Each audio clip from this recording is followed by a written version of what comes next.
ハロー、こんにちは。バインピアノ教室の松本です。皆さんお元気ですか？さて、今日は真の絶対音感とは何なのかについて取り上げたいと思います。で、これをなぜ取り上げたかと申しますと、絶対音感に関する情報が本当に様々で、それに対する誤解も多く、相対音感なのに絶対音感と間違えられるケースが多いからなんですね。で、また絶対音感についても、その精度が様々で、真の絶対音感とは言えないケースがあります。そこで今回はその事例を5つに挙げてまとめましたので、どうぞ最後までご覧くださいね。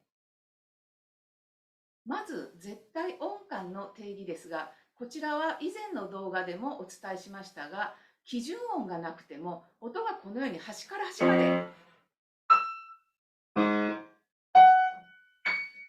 飛んでいても音がほぼ正確に100%当てられる能力のことを言います。つまりそれがメロディーの定をなしていなくても、音と音の幅が2オクターブ以上、3オクターブ以上であっても、音を当てることができれば、その人は絶対音感を持っているということができます。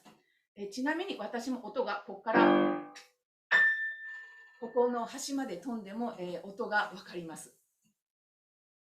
まず一つ目の誤解として挙げられるのが、優秀な相対音感を持った人が絶対音感を持っていると勘違いされるケースなんですね。で、このような方はですね、調整の枠組み内でならかなり、正確に音が聞き取れるんですね。で、実際ですね、以前に当教室の生徒さんで、音楽大学を卒業した人が、レッスンに来られたことがあったんですけれども、その絶対音感を持っていると信じていた彼女にテストをしてみたところですね、そのある調整の枠組み内では音が9割以上聞き取れていたんですね。でところが黒鍵を混ぜて、いろいろね、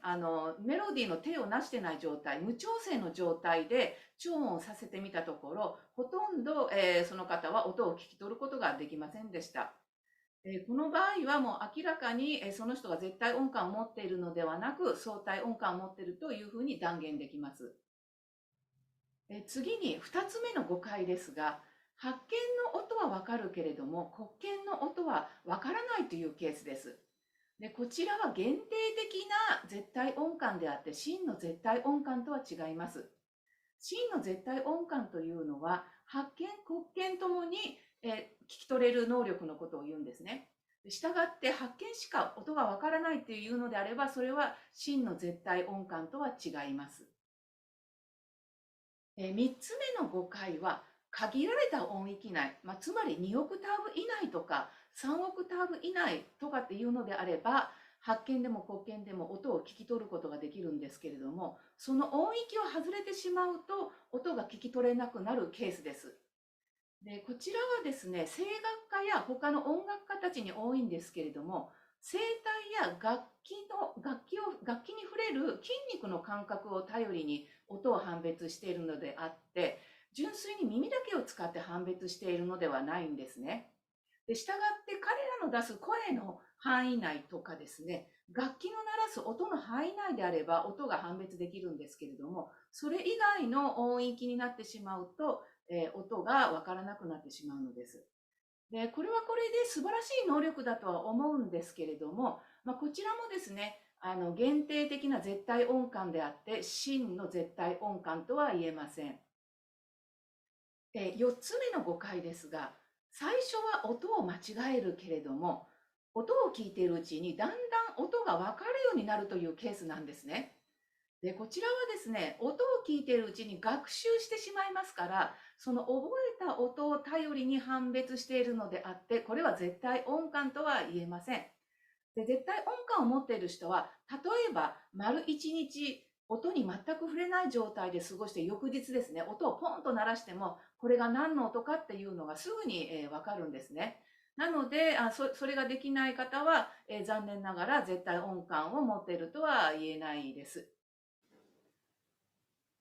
最後に5つ目の誤解ですが、音の名前はわかるけれども、それが鍵盤のどこの音なのかがわからないというケースなんですね。で、例えば、そのファの音が中央から2オクターブ上なのか3オクターブ上のファなのかがわからないということなんですね。で、真の絶対音感を持っている人は、それがどこの高さの音であるかっていうことも判別できるんですね。で、従って音の名前がわかるけれども、それがどこの音の高さなのかわからないという場合は、それは真の絶対音感を持っているということはできません。以上になりますが、これらをまとめますと、真の絶対音感というのは、基準音や声帯、体の感覚などを手がかりにせず、純粋に耳だけを頼りにして、すべての音域内の音がたとえバラバラに弾かれても、正確に答えられるという能力なんですね。したがって、限られた音や、限られた条件下であれば判別できるという場合は、それは相対音感もしくは限られた絶対音感ということであって、真の絶対音感とは言えないわけです。